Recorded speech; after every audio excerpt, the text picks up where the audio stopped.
দেখলাম একটা সময় হোলি আর্টিজানে হারার সময় উচ্চবিত্ত বেসরকারি বিশ্ববিদ্যালয়ের ইংরেজি পড়ুয়া ছাত্ররা ওয়েস্টার্নাইজ ছাত্ররা জঙ্গি হামলার সাথে জড়িত। একইভাবে মাদ্রাসাও হচ্ছে মাদকের সাথে যুক্ত। এই আসপেক্টে আমরা দেখতে পারি যুক্ত এই প্রতিবেদন একটা বিচ্ছিন্ন ঘটনা সত্য মিথ্যা আমি তাও বলছি, কিন্তু আমি কিন্তু নিশ্চিত না, কিন্তু একটা যদি ঘটনা ঘটে এটাকে আমি মসজিদ মাদ্রাসাকে যুক্ত করে দেবো মাদকের সঙ্গে।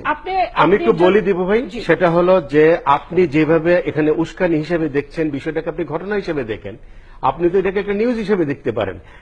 কোথাও জেনারেলাইজ করা হয়নি, কিন্তু খুব আপত্তিকর এখানে সমস্যা। না এখানে আপনি একা বলছেন, আমি একটু বলি মানে সূরাও তাকে দিয়ে পাঠ করে না নিশ্চিত হতে চেয়েছেন আসলে সেটা গণমাধ্যমে তারা করতে পারে না। এটা নিশ্চিত হতে চেয়েছেন তিনি কি দাড়িওয়ালা বেশে আসলে ইমাম হচ্ছেন নাকি সত্যিকার ইমাম, সেটা তারা নিশ্চিত হতে চেয়েছেন। আমি বলি যে আপনি কেন এটাকে ইমাম সাহেব আপনি কেন এটাকে ইমাম সাহেবদের দিকে উস্কানি দেওয়ার চেষ্টা করছেন, সেটা আমি আপনি বরং উস্কানি দেওয়ার চেষ্টা করছেন। এইটা তো মিডিয়াতে তার সূরাটা আপনি উস্কানি দেওয়ার চেষ্টা, বিরতিতে যাচ্ছি কারণ